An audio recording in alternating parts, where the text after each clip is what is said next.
Hello again, everyone, and welcome to another edition of This Week in the World of Football. After a brief 5-week hiatus, we are back. This is episode number 238 for April 5th, 2022. I'm your host, Randy Snow. Today we're going to talk about some things that we missed all the time when we were off. We're changing things up, and I'm a little discombobulated already. Today we're going to review some of the things that we missed during our time off. We have news from the NFL and the CFL, as well as scores from the IFL and the CIF. For our history lesson this week, we tell the story of Archie Griffin, the only two-time Heisman Trophy winner so far. And I can't do this alone, so with me as always, across the table from me is my son Adam. Wow, yeah, boy, man, it doesn't matter how many times you practice or rehearse or try to explain what we should do with a new rundown. I hate last-minute changes, and you're throwing them at me left and right. Hey, when ideas come to me, you know how big of a stickler I am. Yeah. And I think these are going to be some good changes going forward, and you'll get used to them. And hey, we took a long enough break. I think you did it to get some feng shui. Yep. Rearranged in your office/man cave. Well, 3/4 of the time off was just spent cleaning up this room and doing nothing else. But hey, usually whenever we've never really done a break, but we figured let's try change some things. Yeah. So we tried reformatting the podcast. We still got some changes we might try to do in the upcoming weeks. Because hey, we got stale doing it for 230 something odd weeks, and we want to kind of keep ourselves on our toes. Like, shoot, you even got a new chair in here? Yeah, I got a new chair. I get to sit in? Oh my gosh, my lumbar support feels I'm allowing you to sit in. Oh, today. Allowing me. This is great. This is the new chair, too. Ooh. All right. We come to you each week from the World of Football Man Cave, located right here in the center of the football world, Kalamazoo, Michigan. We're here to promote the game of football in all its many forms, past, present, and future. We're here to inform and entertain our listeners with the glorious buffet that is the world of football. All this while keeping a close eye on the rich history of the game. Thanks for checking out our podcast. We'd love to get your feedback on one of our many platforms: Apple Podcasts, SoundCloud, Stitcher, TuneIn, Spotify, iHeartRadio, and YouTube, where we post the entire audio portion of this show, as well as other selected videos. So let's begin with a review of what happened while we were off. And I thought that this was going to be a good time for us to be off. The month of March. Yeah, what could happen? It's usually pretty slow. Nothing's really happening, so I can't imagine what we missed. But I just want to start out by saying, man, I'm so glad that Tom Brady retired. Gosh, I was so happy when that. Well, I hate to break it to you there, but unfortunately, after 40 days, Tom Brady came out of retirement. What? Say what? I know. It's I hate to break it to you. That's one of the things that I couldn't believe. So I know it's hard to hear, and as bad as it is hearing Tom Brady's coming back, I'm just as disappointed to hear that the Tampa Bay Buccaneers are going to come back with that creamsicle uniform and all. It's one of those looks, the classic. You got the mini helmet up there on the shelf. Mm-hmm. That I totally dig that look, and I'm so upset Tom Brady might never get to wear that uniform. I got some news for you. What? They are bringing back that creamsicle uniform. What? Not this year, but in 2023. But that's a whole year away. Tom Brady could retire and unretire again by that point. That's very true. Okay, that's just you got to be kidding me with this. Another thing that's been bothering me lately is, we were there for the Bears game. Oh God, what on Thanksgiving. Another last second field goal dagger to the heart. Yeah, and I'm just worried that the Bears are still going to be better than Detroit this year, and it's been bugging me because we should be better than the Bears. Well, why should we be better than the Bears? Well, because they're in our division, and we don't like the teams in our division. We don't like Minnesota. We don't like Chicago. We don't like Green Bay. Well, I hate to break this to you, but I mean, I don't know where this bit was going, but Khalil Mack is no longer going to be a Chicago Bear. He actually ended up getting traded to the Los Angeles Chargers. I don't know if you knew that. Oh, that's good news. So I don't think the Bears will be much better than Detroit. Much like I don't think that there's anything that's going to make me watch Monday Night Football this year. There's no changes they can make. That broadcast crew, they've had the last few years is so stagnant, so stale. Hold on there, bucko. Joe Buck and Troy Aikman are the new Monday Night Football broadcast team. What are you telling me? Yeah, I'm telling you that they're going from Fox and they're going to Monday Night Football. Now, I've never been a big Joe Buck fan, but I do think they are a good team. And I think they will bring a lot to Monday Night Football. Yeah. I've always said that Monday Night Football is more about the whole event. Who's Howard Cosell and Dandy Don and those guys. They made Monday Night Football. You didn't care what the game was. You were there because of the announcers and what fun it was going to be. Well, now it's kind of getting that vibe where you've got Joe Buck and Troy Aikman that are going to be the Monday Night Football crew, and I think it's a good thing for Monday Night Football. I really do. I mean, I guess, but like now I'm worried about what they're going to do for Thursday Night Football, because I mean Thursday Night Football is super stale, and now they're not going to have Troy Aikman and I can't remember Joe Buck. Who they got for that. Okay, wow. Thanks for ruining this bit. I don't know. Kirk Herbstreit and Al Michaels will now be the Thursday Night Football. I didn't remember host. that. So yeah, clearly that didn't make it to the rundown. But hey, look, I know there's a lot of stuff. I mean, so much happened during this time off, and all I'd like to say is I know we heard rumors and there were things going around about Russell Wilson leaving Seattle, and I am just glad that he's going to stay put. I can't imagine him in anything else but those ugly Seattle Seahawks uniforms. When they put him in the Hall of Fame someday, I can't wait for that picture they put with, well, they used to put the picture with the shrine, but now, when they sell the T-shirts, all we'll be able to get is the one T-shirt of Russell Wilson in the Seahawks colors. Not so fast there, son. Russell Wilson was traded to Denver by Seattle.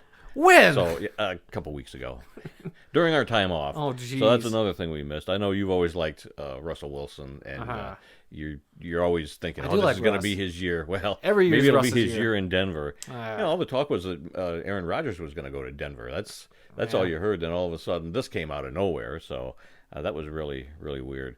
But I tell you what, I've got a prediction about another quarterback. What's that? I predict Deshaun Watson will never play again in the NFL. Ooh, I hate to break this. Hold on. I'm going to stop you right there. He actually signed a $230 million guaranteed contract with the Cleveland Browns. In a trade from the Houston Texans.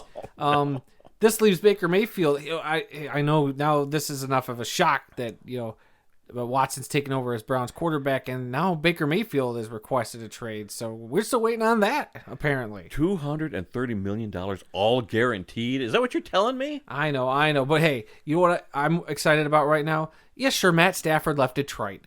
And yeah, sure, he went and won a Super Bowl. But you know what? That contract is up this year. And that could mean that he could pull a LeBron James and come back to Detroit as Detroit is rebuilding with a better roster to get Detroit to the Super Bowl. And maybe in a year or two, with Matt Stafford back at the helm of the Detroit Lions, we will be Super Bowl bound with number 9 under center. And I can't imagine a much better feeling than seeing that gunslinger throwing the ball around on our field at Ford Field in Detroit, Michigan. For what? Son, I hate to burst your bubble, and I believe the same thing. Everything you're saying is I could have wrote that myself. Yes, but no. Matthew Stafford signed a 4-year, $169 million contract extension with LA. What? I'm afraid he's not coming back to Detroit, and it pains me to say that. But man, I'm afraid, he's going to be a Ram for the rest of his life. Oh no! But I think eventually he'll still be on the Lions. Ring of Honor. Ring of Honor. The Pride of the Lions is what they call it. Sure. He'll be there one of these days, and he may win another Super Bowl this year. I think you're maybe looking at a guy that's a lot closer to the Pro Football Hall of Fame than he was before we got before he got this Super Bowl under his belt. So he's not coming back. 4 years, $169 million contract extension with the Rams. And I'll tell you something else. I'm still upset about we talked about this before. The USFL Michigan Panthers helmet and logo. Yeah. They ruined that. They took my favorite team of the USFL of the 80s, my favorite logo. It was beautiful. It was perfect, and they messed it up. And I'm just still really upset about it. Well, I think I got some comforting news for you, because guess what? The original USFL is actually suing the current USFL over the names and logos that they're currently using. So that's probably because they saw what they did to the Michigan Panthers logo and helmet, and they're upset too. So maybe just the way I am. Maybe there won't be a USFL in a couple of weeks, for all we know. God. 6 out of the 8 of them, they hardly changed at all. I have no problems with the updates to the other 6, but the Breakers and the Panthers were my 2 favorite helmets from the 80s. They were perfect, they were gorgeous, and they screwed up both of those. So they're on my naughty list right now. Hey. I'm less enthused about the USFL. I get that, but you know who's on my naughty list right now? Even though Christmas is a long ways away. Arena Football TV. That's right. I'm calling you out. I am sick and tired of going week in and week out of going to your YouTube channel, which I subscribe to happily on my own. Thank you very much. You need more Grand Rapids Rampage games. As former season ticket holders, I am appalled and just flabbergasted that the lack of Grand Rapids Rampage content that is put onto this channel, despite me being one of your thousands of subscribers. I deserve to be treated better. I deserve to be treated to Grand Rapids Rampage content, and I will not stand for another day, nay, another week of this injustice. Hold on there, Bunky. They recently posted Bunky? Bunky. They recently posted a game from the 2000 season. In fact, it was the Week 1 game. Los Angeles Avengers at the Grand Rapids Rampage, and this was a year before we became season ticket holders. So I have not seen this game. We didn't have a chance. We didn't have a chance to see it in person. So, and I watched a little bit of the first part of the video, and it's all from the LA Avengers perspective. I think it was their local broadcasting team that was broadcasting from Grand Rapids, so you kind of get their perspective on the game. But yes, I was very happy to see that another Rampage game got posted on there. Well, then I stand corrected, good sirs. I apologize to the thousands of subscribers to Arena Football TV and the runner of the Arena Football TV channel, because you do some great work, and I just want you to know that. As you should apologize. So that's it for kind of the things we list. I guess we really did miss a lot. We missed so much. Where you didn't even put half the stuff in here that I thought. I know there's a lot more. Matt Ryan going from the Falcons to the Colts. I mean, who saw that coming? What was another Then Marcus Mariota ended up signing with the Falcons instead. And so many moves. I mean, was there another quarterback that I'm missing right now at the top of my head? I'm sure. Like, there was so much. Yeah, there was so darn much. There was a ton of stuff. This, we really did think this was going to be a slow time. We weren't going to. You thought it'd be a slow time. I thought this was going to be a 2-week thing. So for 3 weeks, I was sitting there like. So are we firing it back up? And you're like, nope, I'm on vacation. I put my sunglasses and sunblock on indoors. I'm on vacation. But so much happened these last 5 weeks. We can't cover it all right now, but that's just a sample of some of the things that happened while we were taking a siesta and regrouping ourselves. And I apologize for you following along with our terrible bit that we did not rehearse. No. Can't you tell? I mean, it was very obvious. Man. All right, well, let's move on. I just want to point out, you did a darn terrible job at some of these. Thank you. I'm sitting here rambling, just like, okay, are you going to interrupt me? I can't keep coming up with stuff. I'm not an improv comic over here. I'm not you. I don't like to interrupt, so I'm just going to let you. Wow. Let you don't talk like yourself into a corner, and then I'll. Well, let me interrupt you, because guess what, ladies and gentlemen? It is time for our famous segment, The World of Football Scoreboard, presented by the worldoffootball.com's YouTube channel, World of Football Kalamazoo on YouTube. Go look us up. That's not really a sponsor. I just felt like plugging that. Anyway, it was week 4. That's right. We've missed a few weeks of the indoor football league season. And I guess maybe in the future we'll have to throw some standings up there. But right now, as of week 4, we're going to fly through these scores because I didn't get to see any of the highlights from these. I've seen the posts, and I'm excited to see where this season will go, a lot of these teams. So Friday night, we had the Frisco Fighters defeat the Tucson Sugar Skulls 56-34. Then it was on Saturday night, we had a doubleheader. The Arizona Rattlers defeated the Duke City Gladiators 43-21. Was that not revenge for the championship game? I don't recall. You could be right. I believe that was revenge, because Duke City got the last second field goal on the Arizona Rattlers to win that title game. And then Saturday, this is a triple header on Saturday. My apologies. The second of a triple header, the Iowa Barnstormers defeated the Green Bay Blizzard 36-18. As you can tell, it's been a while since I've read a scoreboard rundown. We're out of practice. So we are very out of practice.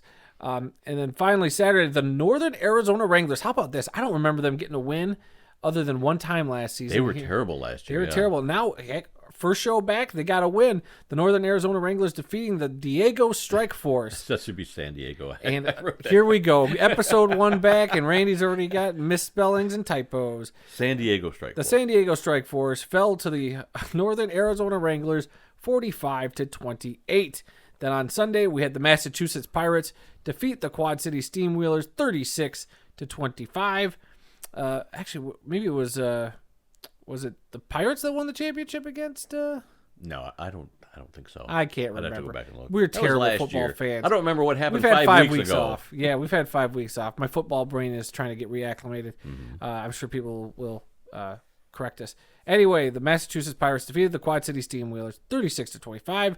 And then on Monday, the expansion Vegas Nighthawks defeated the Bay Area Panthers 53-27 to round out the Week 4 scores from the Indoor Football League. And next week, I'm sure we will start adding the standings. Yeah, I thought I might throw some standings out in the next week or two. But right now, it's only not every team has played 4 games, so it's really early. That's true, but I figured catching people up, like how good are these teams? Like, did a winless team just win this week? Yeah. I don't know. I have no clue either. Yeah. Now the Bay Area Panthers, that's the team that's owned by Marshawn Lynch, isn't it? Okay. They were supposed to be the Oakland Panthers at first, right? And they played one game and they then played dropped one game out last year, and then the COVID hit, so they got one game in, but yeah. All right, we're going to move to Champions Indoor Football. This is also Week 4 for them. Now, both of these leagues, the IFL and the CIF, both started their seasons on March 12th, so we missed a couple weeks. But as of this past week, in Week 4, it was the Omaha Beef, the defending champions of the league. Oh, but you know that one. Yeah. Over the Wyoming Mustangs, 82-34. It looks like last year's defending champion is picking right up where they left off. The Sioux City Bandits defeated the Billings Outlaws 57-44. And there was supposed to be a game between the Rapid City Marshals and the Topeka Tropics, which are an expansion team this year, but I did not see a score today. I mean, it was a Saturday night game, supposedly. There was no score even as of today, so I don't know if that game got played or not. The Salina Liberty was supposed to take on a non-CIF team called the Arlington Longhorns, which I like that name, the Arlington Longhorns. But that they never posted a score on that, and now that game is not even on their website. So I don't know what the heck's going on with that one. And that left the Southwest Kansas Storm with a bye last week. So I don't know why they didn't play the Storm, why they had this game scheduled with the Arlington Longhorns. I looked through most of the schedule, and I didn't see any other teams playing this Arlington team the rest of the season. So I don't know what's going on. But that's it for Champions Indoor Football this week, and that brings an end to this week's World of Football scoreboard. So let's go into some NFL news. Owners voted 29-3 to allow both teams a possession in overtime during the playoffs. Last year there were 21 overtime games during the regular season, and 2 in the playoffs. But I think it all came down to that Kansas City-Buffalo game. That's what the a whole game! reason. One of the greatest games you'll ever awesome. see, but ended with such a disappointing, kind of. Okay, now Josh Allen should get the ball, right? Right, yeah. Right? Well, No? that's the rules. Whoever gets it, if you score a touchdown, you win. And they did. They followed the rules, and that was it. But I think a lot of people, especially in Buffalo, I'm sure they were between beside that themselves. one and then a couple years prior when the, what was it, the Patriots beat the Chiefs in that playoff game in overtime, and Patrick Mahomes never got to get the ball back, I believe. It was one way or the other. It was a Chiefs-Patriots playoff game. They went to overtime. One team scored, the touchdown to win. The other team never got another possession. So, but I think this is good. I think so. For the playoffs, especially in the playoffs. Yeah. But I would like to see this given to maybe not. I'm torn on the regular season aspect because we want to get the regular season games just done out of the way. Right. Nobody get hurt. But a playoff game, you need. Yes. There should not be a question. The fact that there were so many we think the Buffalo Bills would have just marched right down and then matched that score. They've been doing it all the whole But I second think half. that is key. That's it. Each team should just get one possession, and then after that, it's put up or shut up time. If you cannot stop them, then you don't deserve to win. Yeah. But I also hate the fact that it's determined by the flip of a coin, even at that point. So, still not perfect. I don't think we'll ever have a perfect playoff outcome. So, but I think they're doing the right thing. Step in the right direction, I guess. Yeah. Speaking of the Bills, they are getting a new $1.4 billion stadium. Oh, I thought you were saying that our bills for the podcast were going up. Oh, boy, I about had a heart attack. No. And of that $1.4 billion, $850 million are coming from public funds. That's made up of $600 million from the state of New York and $250 million from Erie County, where the stadium will be located. They also are getting a $200 million loan from the NFL. They're getting $350 million in a loan from the other NFL owners.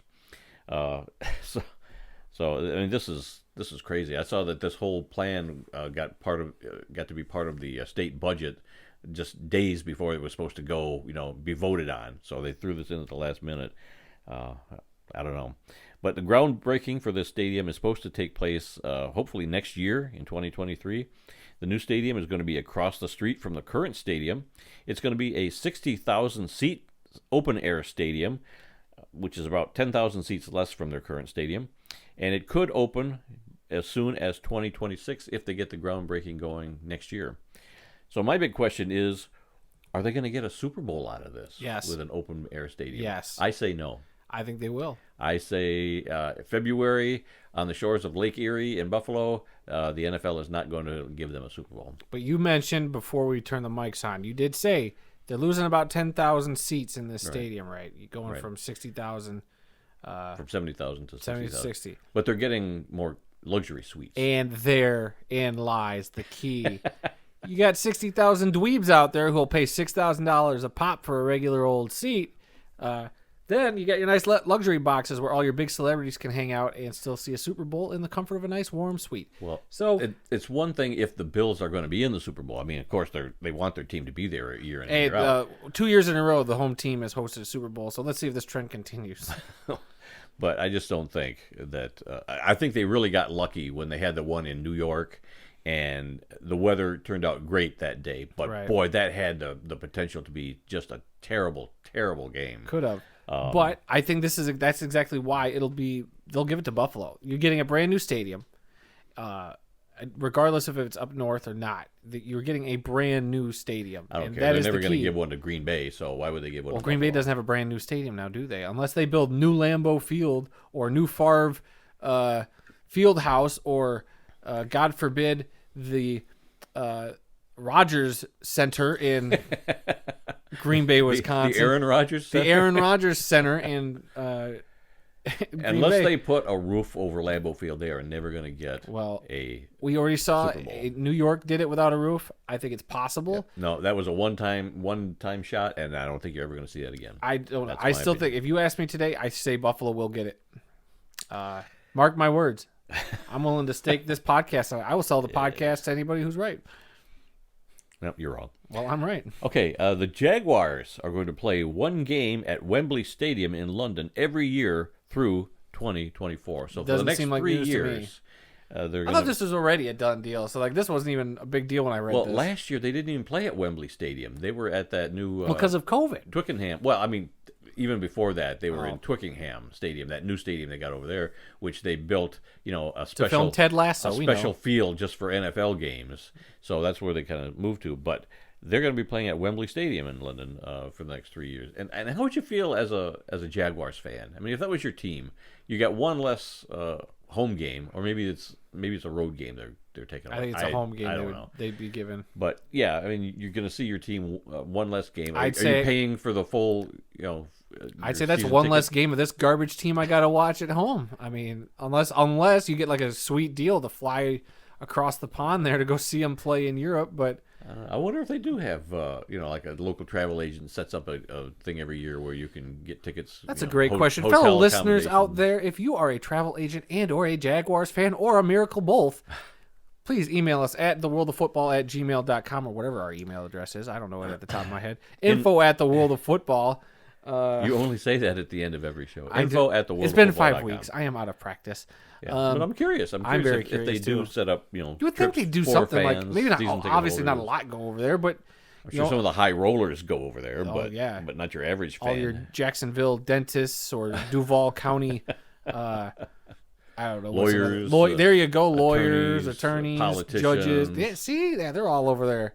Probably eating crumpets and sipping on tea and eating their fish and chips or their fish fingers and custard. There's for your Doctor Who fans out there. All right, moving on here. All NFL teams are going to be required to hire a minority assistant coach on the offense for the 2022 season as part of an ongoing diversity effort. The coach can be a female or a member of an ethnic or racial minority. Why? I mean, yes, I agree that there should be more diversity, but the NFL has done nothing, and now all of a sudden they're coming out and demanding that you hire a minority And I believe it was Pete Carroll, head coach of the Seahawks, who came out and said this is ridiculous. If you want to make this kind of change, it needs to start at the top. It needs to stop in ownership. They need to start hiring owners. Evidently, the owners will not do it unless they get mandated by the commissioner. Well, the commissioner can't mandate them. He does the bidding of the owners. So I don't know. I do think that while this is good, we need diversity in all these different aspects. They've been sorely lacking in that. Which I'm fine with. Effort. I think it is odd they're picking one particular side of the ball, in offense. Right, yeah. And doing it that way. I don't know, maybe every year it'll change up just to, I don't know, further diversify or slowly move, the wealth around. But I agree. Like you might have potentially a team, Denver's up for sale. Sell them to a minority ownership group. The Washington football team or the Washington Commanders might be up for sale too after the hot water they are currently in. There's been some rumors. I don't even want to get into that. I know it's not on the rundown, but if you know. It's so early they're not sure that they can prove it. It's like rumor at this point. Proven, then if it's proven, we'll talk about it. But if that Washington Commanders thing comes out to be true, and that ownership, it needs new ownership. I think the other owners have to start looking at somebody who is not a crusty old white man. I'm sorry.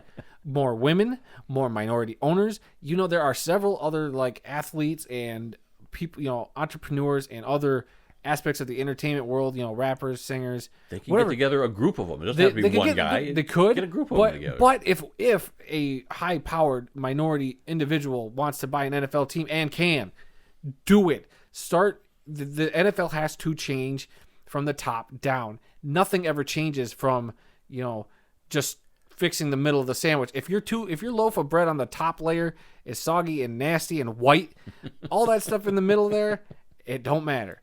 It's got to start from the top and work its way down. And this analogy is done because I'm not 100% confident in that analogy. Get me out of here, Randy. Please, segue. Do something. Oh, man, I'm watching you talk yourself into a corner. I'm loving this because talking about race as a sandwich, that's a new one. Hold on. No. The NFL. Now you're just mixing my words up. I am saying the structure of the NFL is very much like a sandwich. And here, I guess I'm going to double down on my analogy. Thanks a lot. So you have the crusty white bread owners up at the top, right? That is your nasty, soggy bread at the top. In the middle there, you got your diverse ingredients in there. You got your cheeses. You got your aioli mustard. You got your 3 different kinds of meats. You got your hams. You got your roast beef. And you got your turkey, whatever floats your boat there, good sir. Then, underneath there, you got a nice, crispy group of lettuce. I don't know what the lettuce represents. All I know is it's on a sandwich. That's probably the referees. I don't know. You hate lettuce on a sandwich. I do hate lettuce on a sandwich, but I wouldn't put it there. But if I sold sandwiches, I would diversify, and I would make sure lettuce is on sandwiches. Then you throw in your tomatoes, you throw whatever other things you want in there, pickles, onions, what have you. Then you have another piece of white bread at the bottom.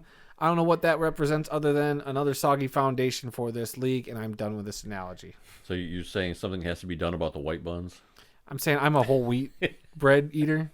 I just like to see a nice whole grain mix in my bread from the top down. Okay. Moving on. It's been 5 weeks. Tampa Bay head coach Bruce Arians is moving to the front office. Some front office position. I don't know. I don't remember exactly what they said he was going to do. Maybe they don't even know. Shadow head coach. But defensive coordinator Todd Bowles is now going to be the team's new head coach. This comes at a really strange time. I mean, they just had the owners' meetings. A month after the Super Bowl. And now all of a sudden he's stepping down. Like I said, they had the owners' meetings. They took that big group picture with all the head coaches, which I'm not sure if Bruce Arians was in that photo or not. But they took they always take the picture of all the head coaches together at this meeting. I think Dan Campbell, Bill Belichick, and maybe Bruce Arians were the only coaches not there. I can't remember. But I find it very strange, too. What weird timing. This is the point where everybody's draft prepping. Right. And you're getting the staffs are all pretty much set. And now all of a sudden have this shakeup like with Mr. Arians. It's very weird timing. I heard that Tom Brady wants to be the shadow head coach. Some people on different sports talk shows, mainly on the radio, we're throwing it out there that now that Tom Brady has come out of retirement and come back to the team, that maybe he's putting that stipulation that he wants a different head coach. Maybe he and Arians didn't see eye to eye last year. That was the rumor. And if he's coming back, he wants more control over, what he does. And so, they probably said, oh, if you want to come back, oh yeah, we'll switch head coaches for you. So I don't know. That's just a rumor, but I've heard that. And me and conspiracy theories, whether it's speaking of that, aliens, Bigfoot, Loch Ness monster, can I show you or something Tom I Brady. literally sent today about you and conspiracy theories to my brother? It's a great bit from The Office. You didn't tell me about this? I haven't told you about this. I'm showing you this live right now. God. So there's a great bit on The Office where Dwight believes everything, but here we go. The top line says, when you see a conspiracy theory video on YouTube, and it is a picture from Dwight from The Office, and the actual quote where he says, I don't believe you. Continue. And that is you. And I told my brother, this is you watching your UFO shows. I don't believe you. Continue. Just don't check my DVR to see what I recorded overnight. God, how many? Let's see. Every time I come over here, it's either Bigfoot videos, UFO videos, Loch Ness monster videos. But no ghosts. That stuff's fake. I've caught you watching ghost stuff. Yeah, Don't I know, lie. but I don't believe. Oh, that. but that's fake. Yeah, okay, UFO. That's guy. all fake. Ghosts there's no such thing as ghosts. All right. His microphone stand starts moving around without him touching it. Another thing that just happened, was this yesterday? A couple days ago. The Eagles and the Saints make a major trade for draft picks. No players were involved, but they Right. just swapped a bunch of draft picks. Bottom line, I kept looking at this, and I was reading this article, and I needed to see it in a chart kind of thing, which they did have there. But it gives me a headache thinking about this. But the bottom line is that now, in 2022, both of these teams, the Eagles and the Saints, are both going to have 2 first-round picks. The Saints are going to get the number 16 and the number 19 pick. In the first round, yep. Yeah, and the Eagles are going to have the 15th pick and the 18th pick. And sandwiched in between there, keeping your sandwich theme going on, is the Chargers at number 17. The Saints will also have 2 first-round picks in 2023 as well. Okay, so that's not how I read that. So according to this from the official NFL Instagram page, this is what the New Orleans Saints received: 2 2022 first-round picks. That would be number 16 and 19, right? Which you highlighted. That's what I said. As well as a 2022 sixth-round pick, which is number 194. Well, 6th round. I don't care. I'm just talking about first round. Then I'm trying to keep it simple. I know, but then on the Eagles side, what the Eagles will receive is they are getting a 2022 first-round pick at number 18. Right. Then they're going to get a 2022 third-round pick, a 2022 seventh-round pick, a 2023 first-round pick, as well as a 2024 second-round pick. Well, they already had the number 15 pick, and that stayed with the Right, Eagles. that stayed with them. So they. I get are why you're having- saying they have two, but that Right. that made it confusing in terms of what the actual trade This was. whole thing is confusing. It gives me a headache just thinking about Hold on, it. I know. It was rather weird seeing they made trades and to see it just be picks. Yeah, no players. Somebody involved. somewhere feels like they've got to be the smart, or these two GMs, whoever made this deal for these two teams, got to feel like they're the 2 smartest guys in the league, because this, whatever, you're swapping picks, big deal, unless there are certain guys that you think will fall back that far. I don't understand where your logic comes from. I heard somebody, it was, I don't know if it was Adam Schefter or who today, but he was theorizing that this sets up, I think the Eagles having 2 first-round picks next year to select a quarterback next year. I've heard that rumor too. I don't 100% buy that. Yeah, I don't know. I think Who knows what they're thinking. it is weird to hedge your bets like that or to fall back to it next year. Mm-hmm. I mean, I'm not saying it's out of the realm of possibility. I think that's just weird. Yeah. For this amount of pick swapping, I mean, then what's the point of the 7th rounds, the first, I don't know. It's all over the map. So whatever, they're just picks at the end of the day. Yeah. And I think what'll be interesting is if you go back and revisit this and be figuring out who picked who in those particular picks. Mm-hmm. And then in a few years down the road, how well those picks panned out. That's about all that we can tell from this. Yeah, it's very, very confusing. It just, I didn't even want to talk about it at first because I just thought, man, I need more time to dissect this thing and see what's going on. But I thought I'd throw it in just because I understand now that each team is going to get 2 first-round picks this year between the 15th pick and the 19th pick. They're both going to be picking twice, so good for them, I guess. But man, what What a strange deal that was. All right, a little bit of CFL news. Touchdown Atlantic game is on for this year. It's going to be played on July 16th. The Toronto Argonauts are going to be taking on the Saskatchewan Roughriders. This game is going to be played at Acadia University's Raymond Field in Wolfville, Nova Scotia. Now, they've been doing this for several years. They've been trying to drum up interest in having a team out there in Nova Scotia on the east coast of Canada. They're going to have the Atlantic Schooners in Halifax eventually, but boy, I don't know what the status of that team is right now. A year or so ago, they were supposed to get construction of a new stadium in Halifax to host this team, but that all fell through. And it's the same thing that happened back in the 80s when they first granted an expansion team, same name, the Atlantic Schooners, to Halifax. It fell apart when they couldn't make a deal for a new stadium. So I don't know what's going on. If they got a stadium with 30,000 seats, that's a big deal for the CFL. So it's not like they've got to have a $1.4 billion stadium like the Bills have. They can get by with a lot less, but it's Canada, so they don't have the money that the NFL has, and they gotta struggle and they don't need the money the NFL has, everything. Right? But I hope they can get this worked out. But they are going to have another Touchdown Atlantic game this year. And like I said, July 16th, Argonauts and Saskatchewan Roughriders. So I'll look forward to watching that. And another thing, the CFL Commissioner Randy Ambrosie has tested positive for COVID and had to cancel an appearance in Montreal yesterday. In the off-season, he goes around to all the CFL cities and he makes speeches and he talks with season ticket holders and local officials and whatnot. And he had to cancel his appearance in Montreal yesterday. But this just goes to show you, we're not out of the woods yet, folks. This COVID thing is still out there. You still got to be careful. You still might catch it. I'm looking at getting a second booster shot here pretty soon because that's just been authorized here, and I think it's just the thing to do. So, yeah, the virus is still out there. Don't take. I mean, it's a lot less powerful than it was, but you can still get it, and be careful. All right, National Arena League news. Teams reported to training camp the other day, but I checked on their website, and they don't even have their schedule posted on their website yet. I don't know if they did come out with it or if they have not put it out yet. I don't know. So all I can say is that teams are finally reporting. Now, supposedly, they're supposed to kick off their season towards the end of this month, but without a schedule on their website, it's hard to say. So.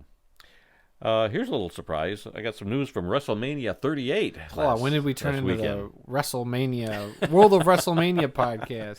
Well, I figured there's a couple of football connections in here. So all right, well, let's get to it. All right. The two men with ties to the Minnesota Vikings were featured in the main event on Sunday. Roman Reigns, whose real name is Joseph Anoa'i, and Brock Lesnar. Reigns played college football at Georgia Tech and signed as a free agent with the Vikings in 2007. He briefly played for the CFL's Edmonton Eskimos in 2008. He also had a tryout with the Jaguars. So he was with the team, but he never got to the regular season roster or whatever. But he did sign with the Vikings. And then Brock Lesnar played college football at Minnesota, and he also signed with the Vikings as a free agent in 2004. He was only there for the preseason, but and didn't make the team. So I just thought that was interesting. I didn't know that until just a few days ago that they had both played or both been players for the Vikings. I did know that Roman Reigns had spent some time up in Canada, a few games, maybe 3-5 games. I'm not sure, but he did. I did see a picture of him up there. And the other thing from WrestleMania was former Colts punter and current WWE announcer Pat McAfee also wrestled during that evening's event. He wrestled a guy named Austin Theory.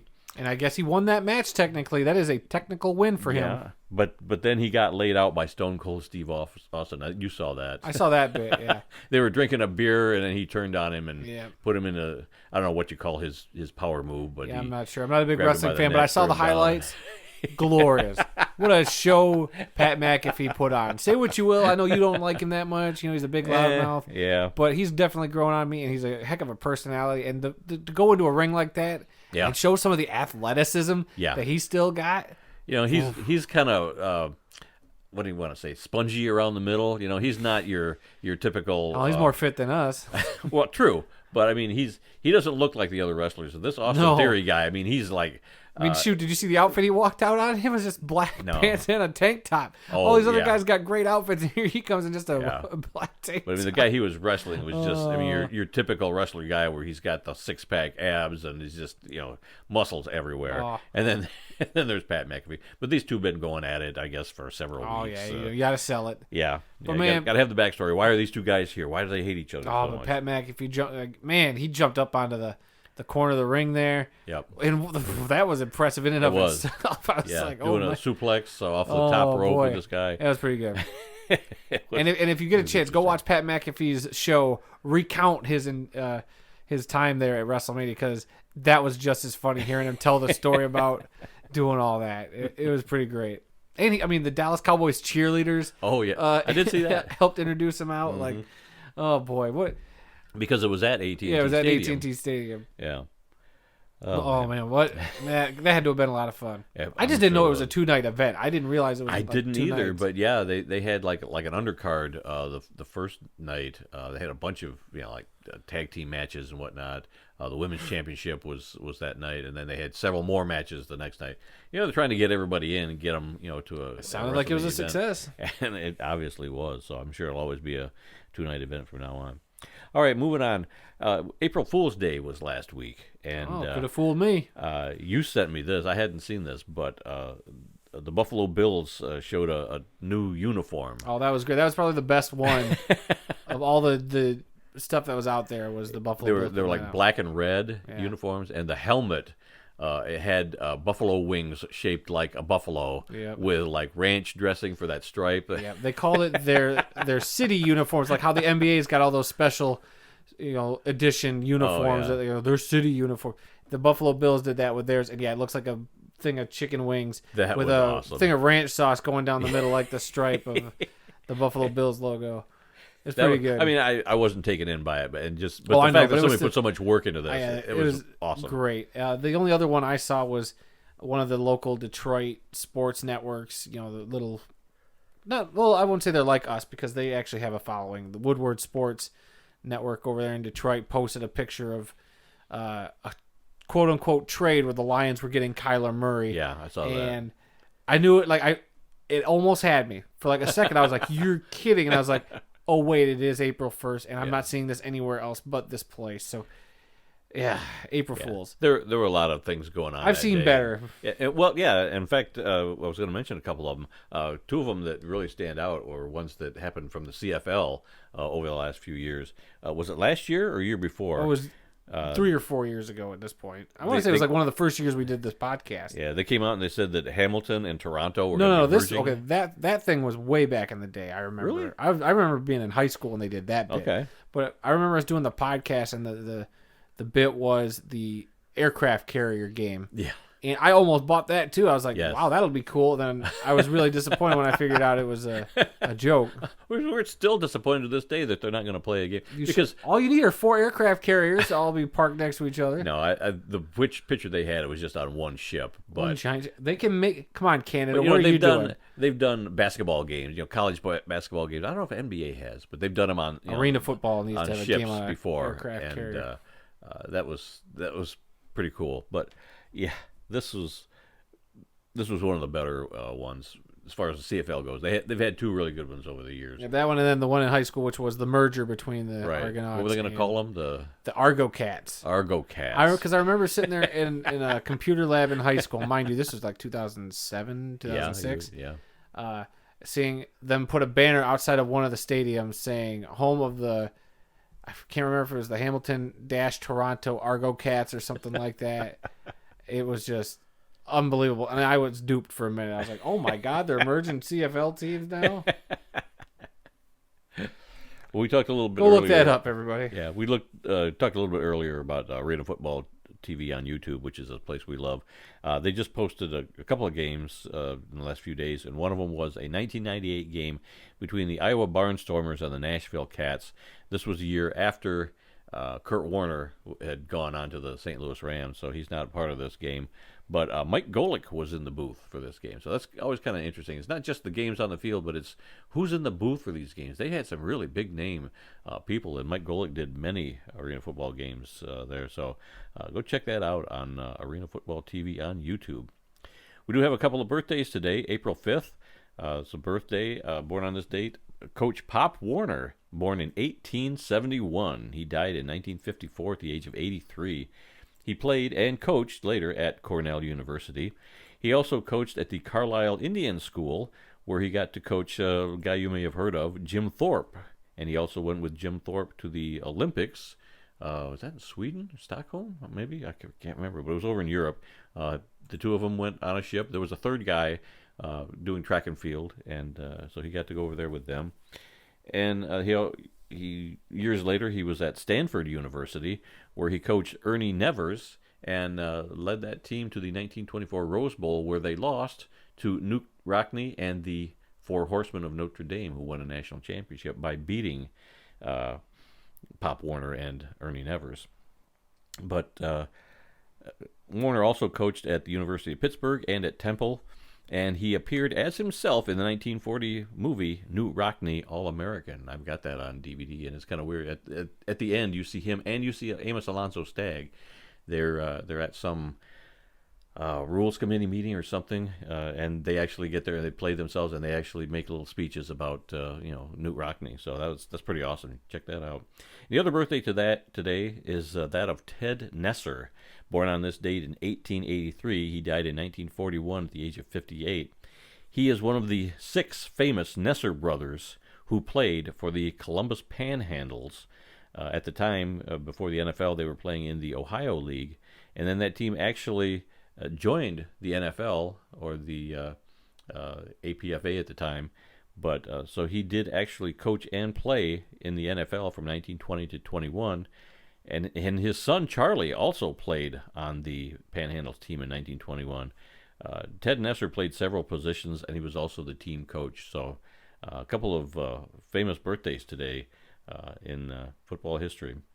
One last story deals with college football. Defensive back Deontay Griffin, the grandson of running back Archie Griffin, commits to Ohio State as a preferred walk-on. I'm not sure what a preferred walk-on is, but he's committed to Ohio State, just like his famous grandfather.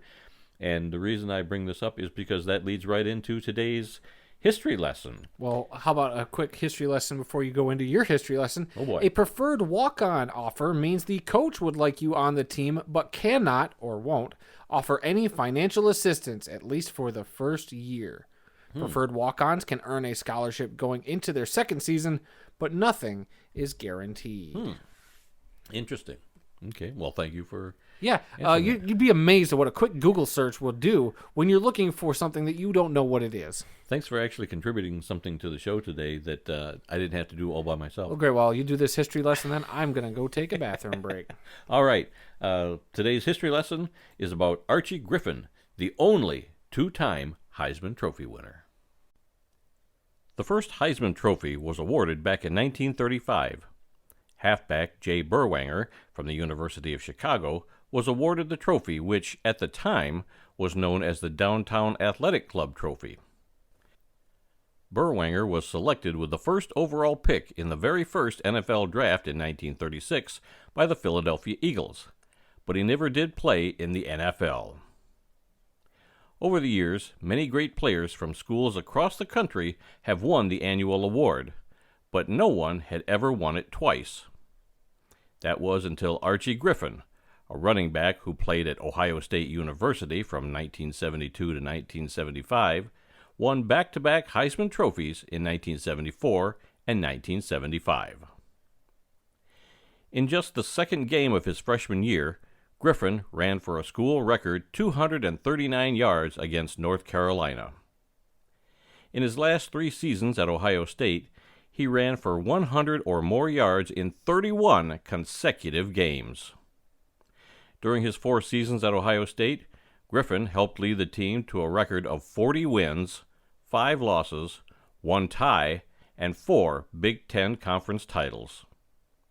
He is also the only player to ever start in 4 consecutive Rose Bowl games. He ran for 1,695 yards and 12 touchdowns in 1974 when he won his first Heisman, and 1,450 yards and 4 touchdowns in 1975 when he won his second. The Buckeyes finished the regular season with a record of 10-1 in 1974, and they were 11-0 in 1975. Griffin was then selected with the 24th overall pick in the 1976 NFL Draft by the Cincinnati Bengals.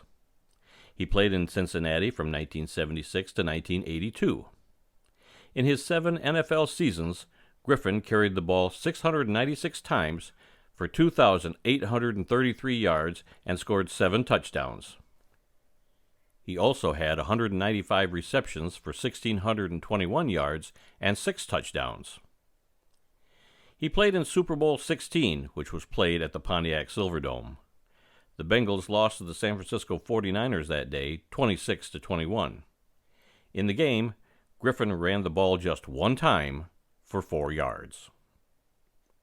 His best rushing season in the NFL was 1979, when he carried the ball 140 times for 688 yards, but scored no rushing touchdowns. He also had 43 receptions that year for 417 yards and 2 touchdowns. He retired after the 1982 season, but in 1985 he came out of retirement and signed with the Jacksonville Bulls of the USFL. He played sparingly that season, rushing only 10 times for 11 yards and scored no touchdowns. He was inducted into the College Football Hall of Fame in 1986, and his jersey number, 45, was retired by the Buckeyes in 1999. Griffin also had 2 brothers who also played in the NFL. Keith Griffin was a running back for the Washington Redskins from 1984 to 1988. His other brother, Ray Griffin, was a defensive back with Cincinnati from 1978 to 1984, meaning that Archie and Ray were Bengals teammates from 1978 to 1982. Archie Griffin's pro football career may not have been as stellar as other Heisman Trophy winning running backs like Tony Dorsett or Barry Sanders, but there is no denying that he was one of the greatest running backs ever in college football history. And he has a pair of Heisman statues to prove it. See, it's stories like this that just goes to prove you do not need a great NFL or professional career to be remembered in football history, because even a great 4-year whatever college career, Right. it makes you the stuff of legend. Yeah. 2 Heisman trophies is nothing to sneeze at. Right.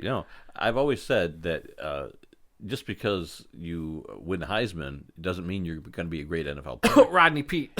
It just means that you are a great college player, and that's all the award is. They're not saying you're the best player that's going to go on and have a great NFL career. Right. You are the best at this level, the college level, and that's all it should be. Yeah.